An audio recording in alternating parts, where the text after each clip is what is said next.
여러분, 사람은 힘이 있어야 합니다. 운동선수는 체력이 있어야 하고요. 사업가는 경쟁력이 있어야 하고요. 정치를 하는 정치가는 뭐니 해도 권력이 있어야 합니다.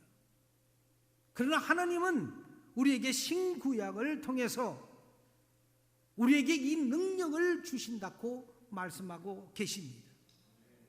특히 사도 바울은 빌립보서 4장 13절에 내게 능력 주신 자 안에서 내가 모든 것을 할 수 있다고 했고요. 또 예수님께서는 우리에게 마가복음 9장 23절에서 할 수 있거니 무슨 말이냐, 믿는 자에는 능치 못할 일이 없다고 말씀해 주셨습니다. 이 말씀은 천지를 창조하신 전능하신 하나님을 믿고 의지하는 사람에게 하나님의 그 능력이 임한다는 말씀입니다. 하나님의 능력은 그리스도를 진정으로 구세주로 믿고 예수님을 진정으로 인격적으로 영접하는 사람에게 임합니다.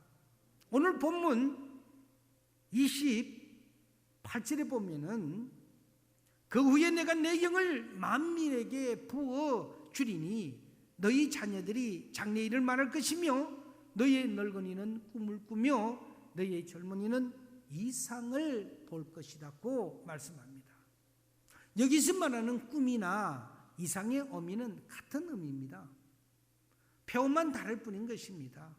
사람이 살아가는데 필요한 것이 많이 있지만은 그 중에서 필요한 것은 우리의 희망이요 꿈인 것입니다.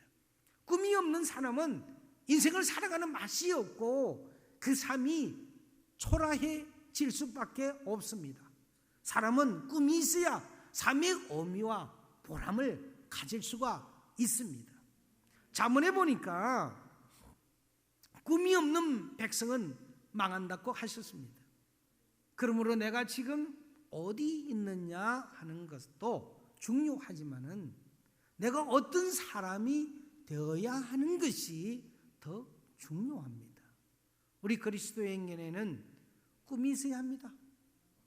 그러므로 우리는 어떤 꿈을 가져야 하는지를 오늘 여러분과 이 시간에 같이 말씀을 나누며 은혜를 받고자 합니다. 첫째, 꿈을 소유하는 자는 여호와로 인하여 기쁨이 충만해지고 활력이 넘쳐납니다. 우리 본문 21절에 보면은 땅이여 두려워하지 말고 기뻐하라고 하였고, 또한 22절에 봐도 덜 짐승까지도 두려워하지 말라고 합니다. 오늘 아무리 세상이 어렵고 힘든 이런 과정이 있지만은 주님 안에 있을 때는 두려워하지 말라고 하는 것입니다. 세상에 존재하는 모든 족속에게 말씀하고 있는 것입니다. 두려움은 미래의 희망이 없을 때 생겨나는 것이지요. 나를 보호해줄 그 무엇인가가 없어졌을 때는 우리는 두려움에 떨리고 또 무서움의 그 공포감이 우리에게 밀려오기 때문에 우리는 무서워하는 겁니다. 그러나 기댈 언덕이 생길 때는 무엇인가 힘이 나는 것이죠. 우리가 조그마한 반려동물을 키우다 보면은 그 반려동물은 조그마지만은 주인이 옆에서 버티고 있을 때는 자기보다 더 덩치가 엄청난 큰 그런 어떤 같은 반려동물하고도 그냥 엉겨붙습니다. 그냥 지서댑니다. 그러다가 왈왈왈 짖다가 보면은 주인이 옆에 있는지 없는지 겠는지를 힐끔힐끔합니다. 그러다 주인이 자기를 응원해주면 자기 자신이 완전히 망각한 채 덤벼드는 그런 모습을 우리가 볼 수 있는 것입니다. 하물면 작은 그 동물에 하나 지나지 않는 반려동물도 옆에 누군가는 응원자가 있고 주인이 있다는 그 사실에 자기의 자존감도 잊어버리고 그냥 상대를 위하여 달려드는 그런 모습을 우리는 볼 수 있는 것이 바로 희망이 있기 때문에, 기댈 언덕이 있기 때문에, 하나님 안에 있는 우리들이 주님 안에 있기 때문에 세상이 아무리 어렵다 하더라도 우리에게는 희망이 있고 우리에게는 꿈이 있고 그 꿈을 향하여 우리는 목표를 향하여 우리는 전진해 나갈 수가 있습니다. 오늘 이 시간에 우리에게 주시는 말씀은 너희가 내 가운데 있어 영원히 수치를 당치 아니하리라고 26절에 말씀하고 있는 것이 주제인 것입니다. 이 시대에 우리가 아무리 고통을 받고 어려움을 당한다 하더라도 그것은 하나님 가운데 있을 때만이 너희는 영원히 보호를 받을 수 있고 구원을 받을 수 있다는 것입니다. 그리고 하나님께서는 이어서 우리에게 내가 너희에게 내가 가진 하나님 가진 나의 비전을 너희에게 주리니 너희는 그 비전을 갖고 꿈을 가져라. 누구든지 나의 이름으로 부르는 자는 이 어려움에서 구원을 받는다고 본문 32절을 요엘 선지자는 선포하면서 말씀을 마칩니다. 사람은 생기가 있고 활발하고 원기가 왕성해야 합니다. 다시 말해서 박력이 있어야 합니다. 패기가 있어야 합니다. 그래야 보람되고 그리고 보람된 일을 하면서 거기에 대해 정력을 쏟게 되고 그 전몸을 파칠 수가 있는 것입니다. 얼굴에는 생기가 넘쳐나고 눈에는 광기가 나고 그런거리는 발랄한 기상이 팽배해지고 자신이 생활하는 그 생활에는 그렇게 있을 때 활기가 충만해지는 것입니다. 기력도 없고요 패기도 없고요 야망도 없는 사람은 그리스도인이라고 할 수가 없습니다. 그에게는 희망이 없습니다. 하나님이 없기 때문입니다. 그에게는 미래가 없습니다. 하나님이 없는 심령에는 미래가 없는 것입니다. 희망이 없기 때문인 것입니다. 우리는 하나님 앞에 주 안에 있는 그 자세가 얼마나 감사한지 다시 한 번 더 이 한 시간에 우리의 심령을 절제하는 마음으로 하나님 앞에 감사하는 그런 우리의 심령이 되어야 할 것입니다. 우리는 지금 너무나도 경쟁력이 강하고 너무나도 급변해져 살아가는 21세기 속에서 무한 경쟁 속에서 살아가고 있습니다. 이 시대는 능력 본위의 사회입니다. 우리에게는 활동력이 강하고요 성취욕이 왕성한 그러한 사람의 자세가 필요하다고 사회는 우리를 그렇게 부르짖고 있습니다. 현대 사회는 성취 사회예요. 고도 산업화적인 그런 4차원의 사회입니다. 지난 22일자 조선일보 경제란에 보니 실린 그 내용에 보니 2014년도에 페르소나라는 이름을 가진 로봇이 탄생되었습니다. 이 로봇은 업무를 하는 그냥 평상시 직원의 업무를 하는 것입니다. 이 직원은 365일 일을 합니다. 하루 24시간을 자지 않고도 일을 합니다. 한국에서 미국을 가라면 가고요. 러시아를 가라면 가고요. 저 아프리카를 가라도 가고요. 오라면 오고 가라면 가고요. 지칠 줄 모르게 그는 일을 합니다. 근데 급료가 220만 원입니다. 그 로봇을 사용하는 급료는 한 달 220만 원만 주면은 그 로봇을 사용할 수가 있는 것입니다. 사람의 능력요? 비교할 수가 없답니다. 적어도 한 20-30명이 일을 할 수 있는 목을 그 로봇 하나가 페르소나가 해치운다는 것이죠.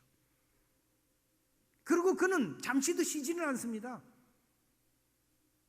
사용자가 뭐라고 얘기하면 자기가 없는 것은 자기 스스로가 학습을 하는 능력을 가지고 있습니다. 시간이 가면 갈수록 실력이 더 늘어납니다.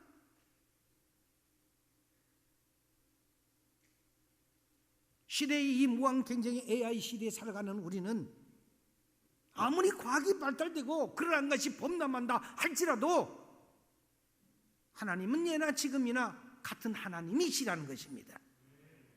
역시 그것 또한 하나님이 인간을 통해서, 인간에게 지혜를 통해서 발명하게 만들어서 인간의 생활을 돕는 것뿐이지 인간을 능가할 수가 없다는 사실입니다. 사람은 자기의 일을 가질 때, 나의 잡을 가질 때가 가장 행복합니다. 자기의 젊음을 불태우고 자기의 개성을 발휘할 수 있고 자아를 실현할 수 있는 그런 기회를 가질 때 사람은 그때의 기쁨이 생겨나고요, 그때의 생기가 돋고요, 생활에 보람이 생기는 것입니다. 일은 생활의 수단만이 아닌 것입니다. 살아가기 위한 하나의 그 수단으로서 우리는 일을 하는 것만이 아닌 것이죠. 직업은 생계의 유지를 위한 그런 경제적 방편만이 아니라는 이야기입니다. 사람이 산다는 것은 보람 있는 일을 하는 것이요, 보람 있는 일을 한다는 것은 사람이 살아가고 있다는 것이고 나는 살아있다 하는 것과 같은 것입니다. 사람에게 가장 무서운 적은 무기력입니다. 그리고 무관심입니다. 그리고 무책임입니다. 우리는 기력이 왕성해야, 그리고 그렇게 왕성해질 때 우리에게 최상의 에너지가, 최상의 컨디션을 갖출 수가 있는 것입니다. 그러기 위해서는 자기 자신에 대한 이 자업을 사랑해야 되고 자기 자신에 대한 사명을 깊이 관심 있게 늘 기도하면서 사명을 위하여 살아가는 것이 우리에게 비전인 것입니다. 세계에서 제일 비겁한 것이 책임 회피입니다. 또 하나는 책임을 지지 않고 책임을 전가하는 것입니다. 이 나라에 필요한 사람은 범사에 긍정적인 생각을 가지고 적극적인 태도로 아주 씩씩하게 살아가는 그런 사람이 이 나라의 위증자들이 되어야 합니다. 시하면 책임을 전가하고 시하면 나는 아닌 양으로 아주 쌩까부리는 그러한 모습의 위증자들이 더 이상 이 땅에 발붙여 살 수는 없습니다. 툭하면 포퓰리즘으로 인기 위주로 그렇게 해서 말을 던져놓고 책임도 지지도 못하는 그런 인기 위주의 정치는 더 이상의 이제는 정치가 하지 말아야 합니다. 진정하게 국민에게 무엇이 필요하는지, 이 나라가 무엇을 필요하고 있는지, 어떻게 해야만이 이 나라가 다시 부흥을 할 수 있고 세계 어떤 국가가 될 수 있는지를, 그런 거룩한 고민에 빠져 있는 자만이 앞으로 이 나라의 위증자가 되어야 할 것입니다. 사랑하는 여러분, 어제 정치하는 자들만 그렇습니까? 학계도 마찬가지입니다. 문화계도 마찬가지입니다. 종교계도 마찬가지인 것입니다. 모든 나라의 지도자는 그런 같은 마음을 가져야 이 나라가 부흥할 수가 있습니다. 두 번째로는 꿈이 있는 사람은 앞을 향해 나아갈 수가 있습니다. 꿈이 있는 사람, 우리는 그 중에서 많은 사람들 중에 어느 시기는 바울을 한번 볼 수가 있습니다. 바울은 내가 이미 얻었다 함도 아니요 온전히 이루었다 함도 아니라 오직 내가 그리스도에게 잡힌 바 된 것을 잡으려고 쫓아가노라고 얘기합니다. 그러면서 형제들아, 나는 아직 내가 아직 잡은 줄로 여기지 아니하고, 그리고 또 내가 오직 내가 한 일적 뒤에 있는 것을 잊어버리려고 앞에 있는 것을 잡으려고 그 표대를 향하여 그리스도 예수 안에서 하나님 위에서 부르시는 그 부름의 상을 위하여 나는 쫓아가노라고 고백합니다. 이 말은 바울이 젊은 아이에게만이 극한돼서 한 말은 아닙니다. 나에게도 극한되고요, 우리 모두에게 적용되는 말입니다. 그는 나이도 들었습니다. 경험도 많았습니다. 사람들 편에서 보게 되면은 인격도 아주 원숙한 자리에 지식도 아주 고상한 지식을 가진 자였습니다. 그러나 자기 스스로 이제는 다 내가 얻었고 온전히 이루었다고 생각해 본 적이 없다고, 그런 그 위치에 있고 그 수준이 있지만은 자기를 낮춰서 하나님 앞에 선 그 자신을 겸손하게 그렇게 표현합니다. 그는 평생 앞에 있는 것을 잡으려고 뒤에 있는 것은 잊어버리고 앞을 향해 나아갔던 사람입니다. 과거는 과거일 뿐입니다. 여러분, 지나간 시간은 돌아오지 않습니다. 과거에 사로잡히지 마십시오. 하나님을 믿는 사람은 전진만 있고 미래를 보고 가야 합니다. 과거에 우리가 어떻게 했고 과거에 무엇이 어떻고 우리는 그게 사로잡히면은 아무것도 할 수가 없습니다. 실패한 것도 잊어버리십시오. 우리는 우리 사진에는 성공할 일만 있다는 그런 비전을 갖고 나갈 때는 희망이 생기고요, 힘이 없다가도요 다시 우리가 라이즈업할 수 있는 그러한 우리에게 능력을 받을 수가 있는 것입니다. 그렇기 때문에 믿는 자는 항상 주 안에서 쉼없이 기도할 때 우리에게 비전이 생깁니다. 그 비전은 꿈인 것입니다. 꿈이 있는 사람은 그 꿈을 이루기 위해서 죽을래도 죽을 수가 없어요. 사명당할 때까지 어떻게 죽어요? 우리는 최선을 다해 그 노력을 경주해 나갈 뿐입니다. 노력이 따르지 않는 한 꿈은 그 공상에 그치는 것이지요. 꿈이야 많이 우리가 만들어 놓을 수 있지 않습니까? 수많은 우리가 꿈을 꿀 수 있고 수많은 목적을 그렇게 만들 수 있지만은 노력이 따르지 않는다면 그 말에 불과한 것이죠. 공상에 그친다는 것입니다. 오늘 우리가 사는 이 사회는 격변과 격동의 사회입니다.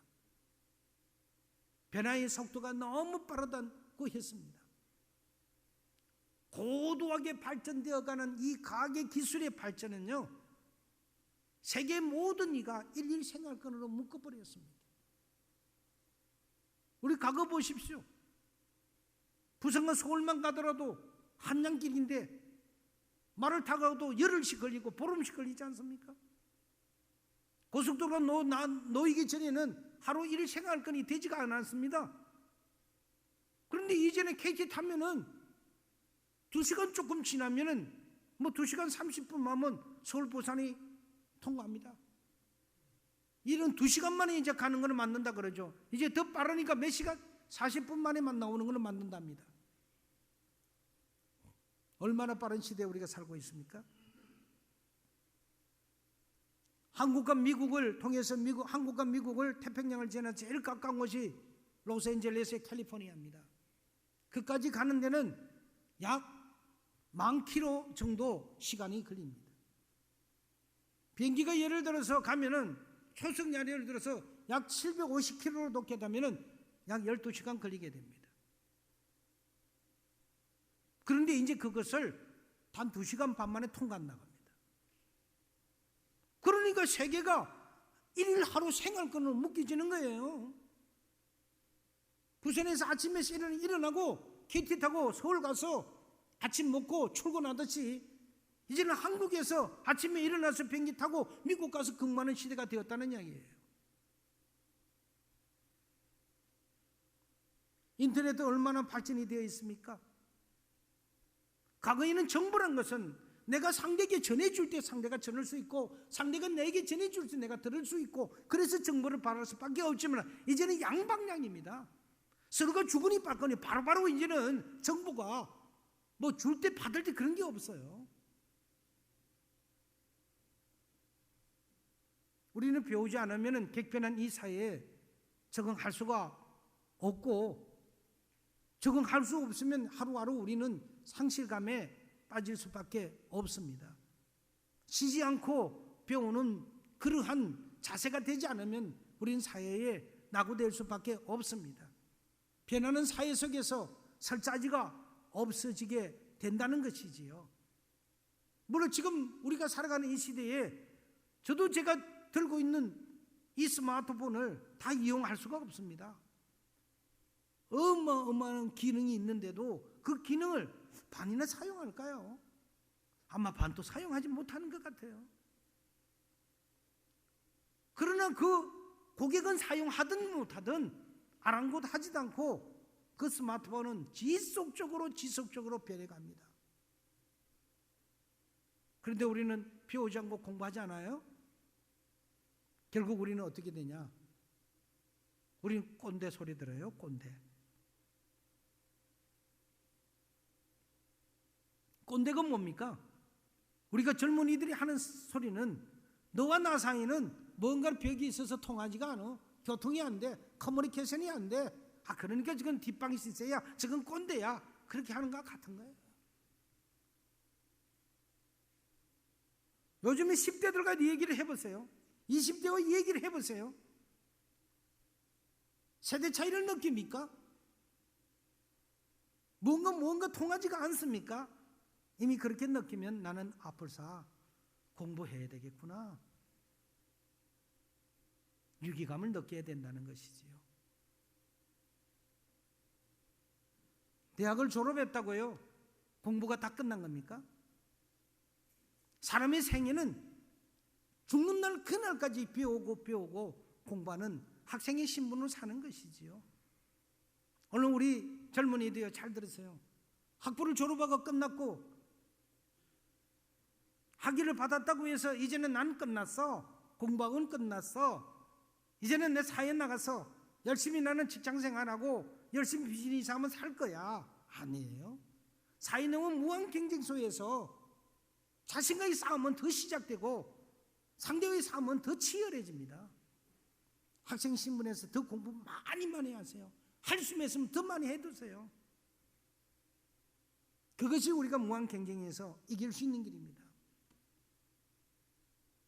사람이 산다는 것은 배우는 것이지요. 배움이 없는 인생은 무의미하고 무가치합니다.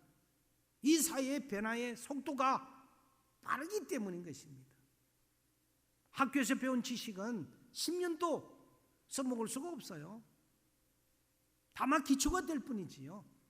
그림없이 우리에게는 끊임없이 배우고 공부하는 사람만이 사회의 낙오자가 되지 아니하고 새로운 환경에 창조적인 적응을 할 수가 있는 것입니다. 따라서 시인 게테는 이런 말을 합니다. 가장 유능한 사람은 끊임없이 배우는 사람이다. 옳은 말씀이지요. 사람은 본성이 쉽고 편한 것을 찾으려고 합니다. 그래서 우리가 그냥 내버려 두면 게으러지는 것이 우리 인간이지요. 뛰기보다는요, 걷는 것을 좋아하고요. 걷는 것보다는요, 서 있는 게 편하지 않습니까? 또 서 있기보다는요, 앉아 있는 것을 원합니다. 또 앉아 있기보다는요, 누워 있는 것을 더 원하지요. 누워 있는 것보다는 또 잠자는 것을 더 좋아합니다. 잠자는 것보다 더 좋아하는 것이 있다면 아주 그건 가버리면 되는 거죠. 무슨 말인가 아직 몰라. 말을 경청하는 사람 말이 알아 있어요. 지금 조금 멀리 간 것 같은데 좀 빨리빨리 좀 돌아오세요. 주목해야 합니다. 우리는 게으르지기 쉬운 이 자신에게, 나의 자신에게 어쩌면 이 격려의 채찍을 항상 가해야 합니다. 우리 신앙생활도요, 항상 주님 앞에 엎드리면 저울 앞에 나의 이 신앙이 어떨까 하고 나 자신을 저울 앞에 저울질을 해야 합니다. 그리고 한쪽에 기울면요, 가감하게 나의 자신을 회개하면서 하나님 앞에 다시 복원할 수 있도록, 다시 새롭게 될 수 있도록 그렇게 주님 나를 새롭게 사용하옵소서, 해주옵소서는 그런 마음으로 돌아왔을 때 우리는 다시 라이즈업할 수가 있는 것입니다. 사도 바울도요, 디모데에게 그렇게 이야기합니다. 갱견에 이르기를 너는 연습하라. 육체의 연습은 실제적 약간의 우리에게 유익은 있지 않습니까?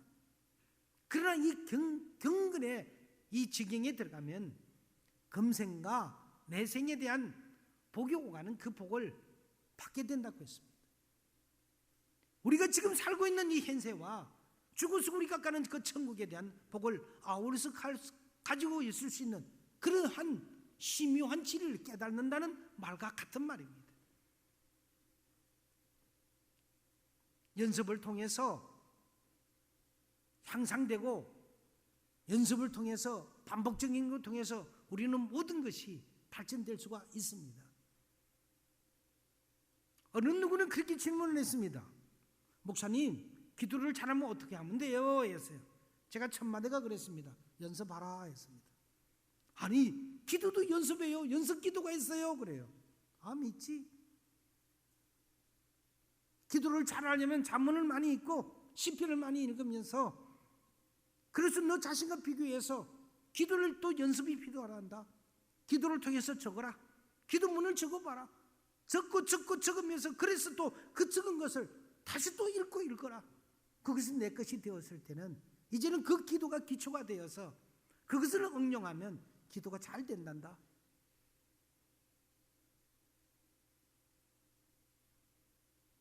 여러분 안에는 위대한 천재의 기질이 잠자고 있습니다. 여러분 안에 잠자고 있는 이 천재의 기질을 깨워야 합니다. 그냥 두면 안 됩니다. 사람은 배우고요, 공부하고요, 그리고 깨우치고요, 깨우치면 액션을 해야 합니다. 그냥 앉아있으면 받은 거는 받았는데 앉아있으면 그냥 죽은 거예요. 끊임없이 배우고 공부하고, 그리고 움직일 때 인간은 큰 인재가 되고, 그래서 맹인이 되고 비범한 인물이 되어서 수많은 사람들에게 영향을 줄 수 있는 그런 인플루언서맨들이 될 수가 있는 것입니다.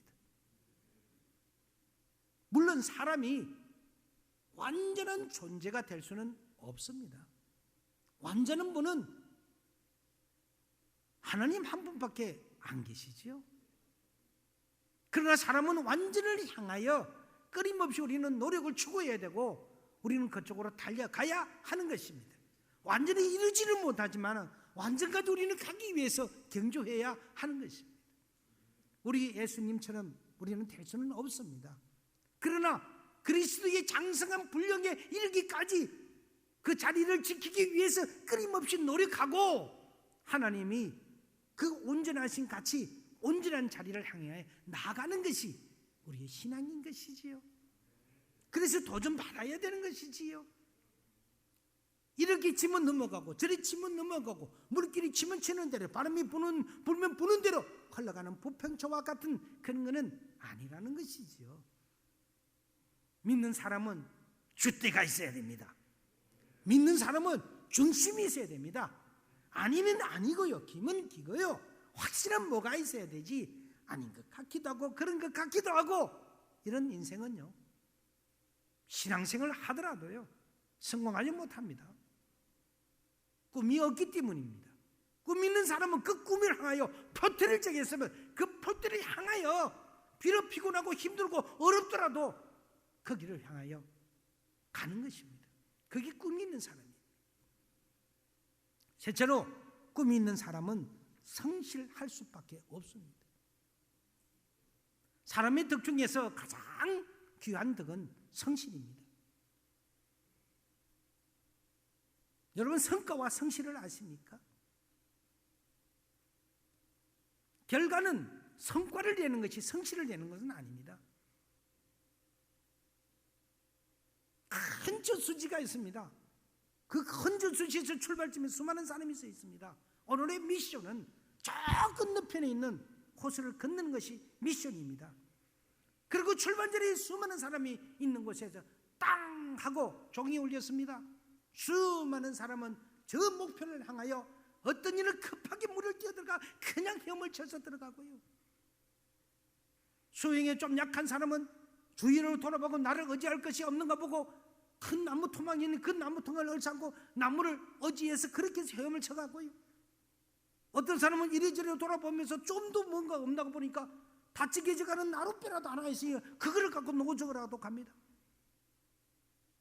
어떤 사람은 뒤에 출발을 했지만은 보니까 저기 보니까 모터보트가 하나 있어. 그 모터보트에 다른 사람은 중절반까지 갔지만은 그 모터보트 엔진을 걸어서 우릉 하니까 결승점에는 모터보트를 같은 사람이 결승전에 가서 1등을 했습니다. 뒤에 온 사람이 그렇게 이야기합니다. 아니 그럴 수가 있느냐고. 오늘 미션은 첫 번째로 들어오는 것이 일본으로 들어오는 것이 미션이었습니다. 헤엄을 쳐서 갔던 사람은 물도 먹고 힘도 빠지고 정말 죽을 고비를 몇 번 넘기면서 헛극거리고 와서 거쳐서 왔는데 아니 보니 벌써 와서 있네. 그 사람이 인터뷰를 합니다. 그 사람 말 그렇게 합니다. 말도 마세요. 나는 죽을 고비를 몇 번 넘기면서 정말 그렇게 해서 힘들게 왔습니다. 심판관은 그렇게 이야기합니다. 당신은 이 게임에서 졌습니다. 당신은 성실면은 있지만 성과는 아니라고 했습니다. 성과는 최고 먼저 오는 사람이 트로피를 타는 것이 성과인 것입니다. 성과는 결론을 내야 되는 겁니다. 하나님 앞에 설 때도 결산할 때도 성과를 내야 되는 것이지 나는 내수쟁이로서 평생 살았다는 그 길만이 되는 게 아니라는 것이죠. 하늘나라에는 가면은 천국에는 가면 다 같이 가지만 그 천국에는 상급이 있다고 했습니다. 이왕 우리가 이 세상에도 살아가면서 저 하늘나라에 가서 하나님 계신데 상급 받으려면 이왕 살아가는 건 상급 받아야지. 그걸 목표를 두고 그걸 꿈을 갖고 가는 사람은 신앙생활을 해도 다르다는 이야기입니다. 그래서 사람의 덕 중에서는 가장 귀한 덕은 성실이라고 했는데요. 중국 송나라 때 한번 이야기를 한번 해보겠습니다. 중국 송나라 때 사마광이라는 선생이 유명한 선생이 계셨어요. 그 제자가 유한세라는 그런 제자가 있었는데요. 하루는 유한세가 사마광에게 묻습니다. 스승이요, 우리 한문에는 수많은 글자가 있는데 그 수많은 글자 중에서 우리에게 정말 좌우명이 될 수 있는 글자 하나를 골라주시겠습니까? 라고 제자는 사마광에게 말을 했습니다. 그러니까 사마광이 알았다고 하면서 글자 한자를 딱 정해줍니다. 그것이 바로 정성 성자요 성실 성자라고 대답했습니다. 그러면 이 성자는 어떤 성자의 뜻이 있느냐? 그 의미를 한번 풀어주세요 라고 했습니다. 스승에 강렬하게 사마광은 말을 합니다.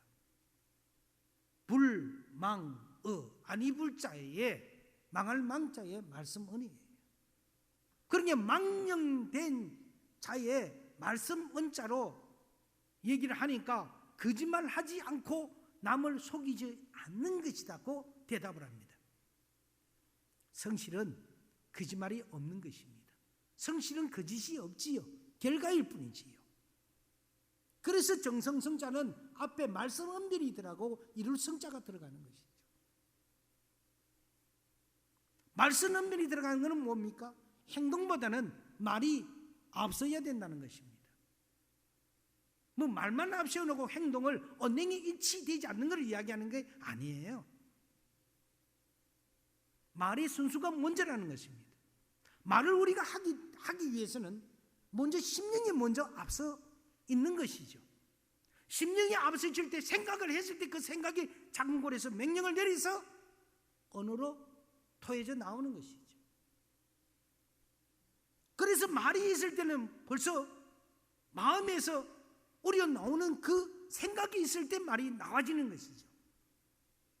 그래서 말이 먼저 있고 난 다음에 이럴 수가 있다는 것입니다. 다시 말해서 생각 없는 말은 있을 수가 없는 것이고요. 심령으로 먼저 느끼지 못하고 생각하고 하는 것은 있을 수 없다는 것입니다. 심령으로 먼저 느꼈을 때 말이 나온다는 것입니다. 말이 앞서야 행동을 이끌어낼 수가 있습니다. 우리의 육신을 말을 해야 이 육신이 액션이 지어지는 것이죠. 말씀을 통하여 정성을 다하겠다고 그렇게 선언해야만이 정성을 비로소 쏟아질 수가 있고요. 말을 통하여 내가 성실하겠다고 그 말을 이끌어냈을 때 그때의 노력이 붙는 것입니다. 말씀은 시작을 의미합니다. 말이 있고 난 다음에 행동이 시작되는 것이죠. 하나님은 창조의 원리도 말씀으로부터 먼저 시작하셨습니다. 말씀을 인하여 하나님께서 빛이 있으라 하니 빛이 생겨난 것처럼 말씀으로 먼저 선포되어질 때 역사는 시작됩니다.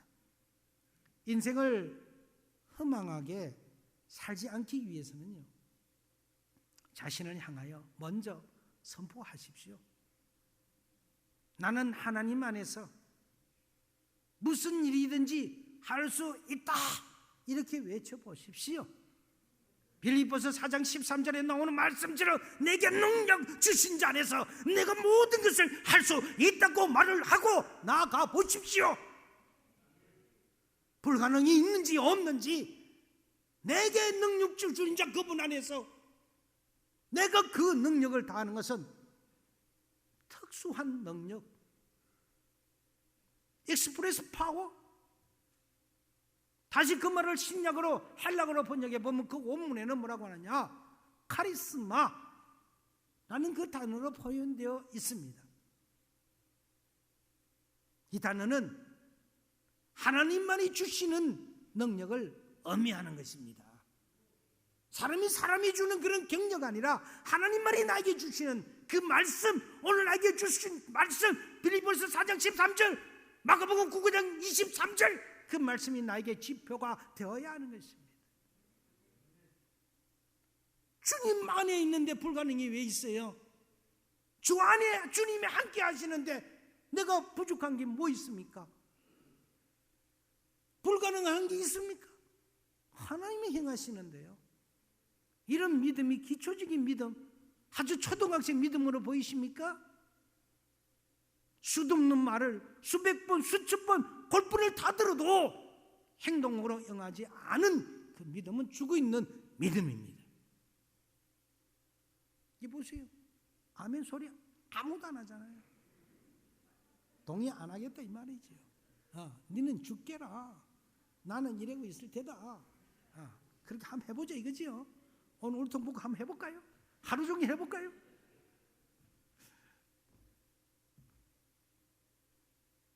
아무리 우리 10년, 100년 믿어도요, 말씀 하나만은 족합니다. 우리 말씀 그 한 절이면 족해요. 응? 그 말씀 하나 우리 심령에 가집시다. 오늘 설교의 초도에 제가 여러분에게 우리 신앙을 저울질합시다는 말이었어요. 하나님 앞에 홀딱 벌자는 이야기입니다. 뭐 아버지 앞에 뭐 가식하고 그럴 게 어딨어? 너무나도 기초적인 말이고 너무나도 중요한 말이에요. 주님이 나에게 비전만 주신다면, 주님이 그러한 나에게 꿈만 주신다면, 하나님을 믿는 것이 꿈이요 그 비전만 있다면 불가능이 없다는데, 불가능이 내게 능력 주신 자 안에서 많이 가능하다는 말입니다. 할 수 있거든. 무슨 말이냐? 믿는 자에게 능치 못할 일이 없다, 이렇게 마침표를 찍어놨잖아요. 그러면 끝이잖아요. 그 믿음 갖고 사물을 보고 세상을 보니 그래도 사물과 세상이 나의 믿음하고는 달라. 그 다른 게 정상 아니에요. 오늘 기도하고 응답받았다고 나가보세요. 바로 응답이 바로 떨어지는 것도 있지만 그렇게 되는가? 세상이 그렇게 나를 위해서 전부 다 조화가 맞춰져서 퍼즐 맞춰듯이 그렇게 맞춰져 있는가? 우리가 그렇게 생각하는 게 어리석은 거죠. 그건 우리가 창조해야 되는 겁니다. 그건 우리가 만들어가야 되는 겁니다. 아멘. 그렇기 때문에 하나님이 우리에게 기도를 주신 거예요. 그렇지 않으면 우연한 얘기는 그렇게만 다 모든 게 된다면 기도할 이유가 뭐 있습니까? 우리가 와서 간구할 이유가 뭐 있습니까?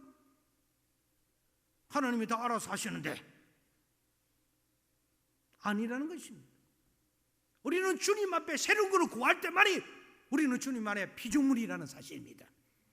우리는 항상 주님 안에 새로운 피조물이다. 나는 새로운 피조물이다. 나는 새롭게 또 메이크업되고 메이크업돼서 나는 달라져야 돼. 나는 발전돼야 돼. 어제보다 오늘보다 내일이. 그래서 그리스도는 과거가 아니고 미래라니까요. 아무리 지금 찌개져 있지만은 내일은 내가 바로 서리라. 아무리 내가 남노하지만 내일은 내가 왕자의 자리에 앉으리라. 그 왕의 자리에 앉으리라 하는 그러한 꿈을 갖고 갈 때 경주자는 달려갈 수가 있는 것입니다. 신령한 세계가 있다는 사실을 여러분 말씀에서 찾아야 합니다.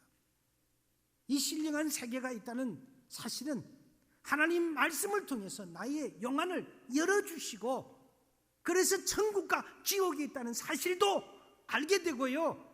이 세상이 전부가 아니구나. 내세가 있구나. 이렇게 깨닫게 되는 것이지요.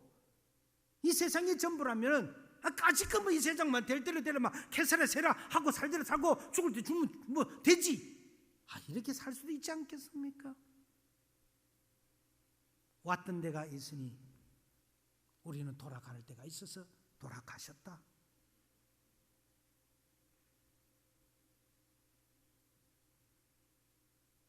하나님의 능력이 우리에게 임하면 하나님의 말씀이 다시 말해서 내게 임하면 나는 그 말씀 안에서 새로운 피조물이 됩니다.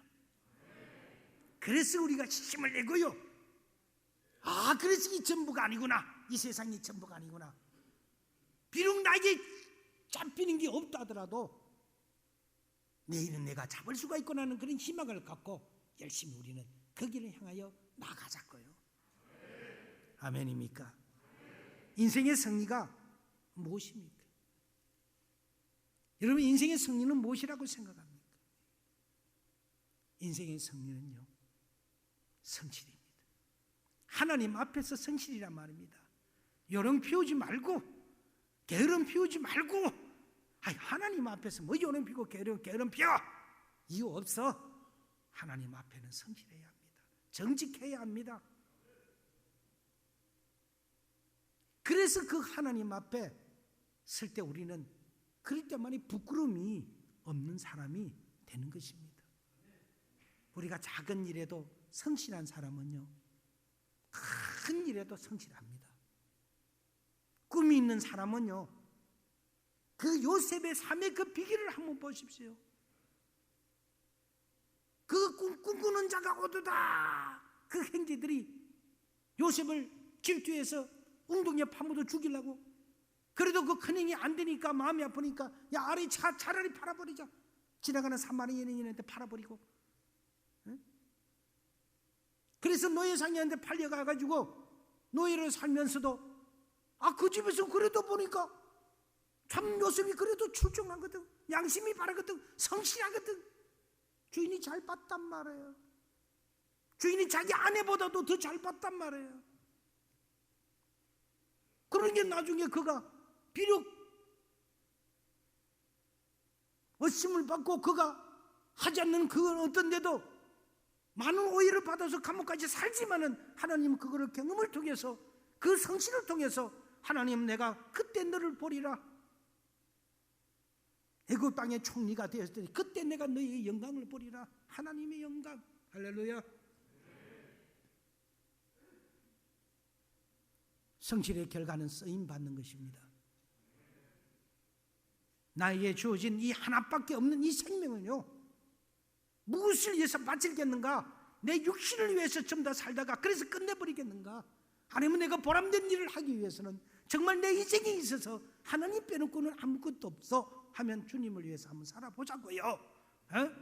시대가 아무리 지금 어렵지만요, 그래도 믿음 지켜야 되는 거 아닙니까? 아무리 세상이 지금 이 지금 코로나로 인하여 지금 언택트 문화를 가지고 이렇게 개인주의로 간다 하더라도요, 믿음 지켜야 합니다, 여러분. 우리 죽어갖고 하나님 앞에 가면 하나님 코로나로부터 시작해서 내일에서 예배 못 드리다가 왔습니다. 그 변명이 되세요? 아유 부끄러워. 정말 부끄러워. 아니야. 그 변명 안 된다니까요. 합리화지키지 못하다니까요. 믿음을 믿는 거는요, 정열을 쏟아야 합니다. 믿음을 믿는 거는 목숨을 바쳐야 합니다. 그래 할 때 뭐가 된단 말입니다. 뭐가 남이 가지고 싶은 거 다 가지고, 남이 쉬고 싶으면 나도 쉬고, 남이 놀 때 나도 놀고, 남이 거기서 다 하고, 그러고서 언제 남처럼 언제 내가 무엇을 어떻게,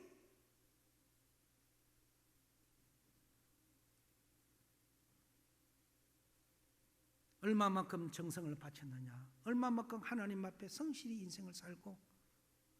이 세상 사람아, 네가 이 세상 살 때 넌 뭘 하고 왔느냐, 하나님이 그렇게 우리에게 여쭙는다면 우리는 어떻게 할까요?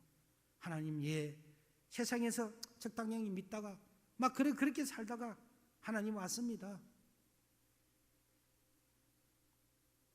학교 다닐 때 선생님이 숙제를 내주면요, 열심히 가서 밤을 새고 숙제를 하고 나면은 피곤한데도 불구하고 피곤치 않아요. 빨리 날이 새지 않는가 보고 봅니다. 왜 볼까요? 학교 가고 싶었어. 왜 가고 싶어요? 선생님한테 칭찬받고 싶었어. 숙제를 너무 열심히 잘했으니까. 우리 이 세상 살 때 이 세상의 숙제 가지고 하나님이 내주신 그 사명 갖고 저 하나를 가서, 하나님 정말 숙제 잘했습니다. 우리 그런 날을 위하여 열심히 경주자가 달려가는 것처럼 그렇게 달려가자고요. 여러분, 그렇게 해서 이 세상 살아가면서 한번 뭔가를 한번 배워봅시다. 양 예수 믿으면 양이라도 믿어 그처래도 믿었는데 비겁하게 살지 말고요, 한번 끝장을 한번 내보자고요. 끝장을. 기도도 해도 활동말동 하지 말고, 기도가 다 죽었어요. 찬양이 죽어, 말씀이 죽어, 하나님 앞에 성실이 죽었다는 사실입니다. 세계적인 코로나가 나의 믿음을 대신하는 게 아니라는 사실입니다. 변명이 될 수가 없어요.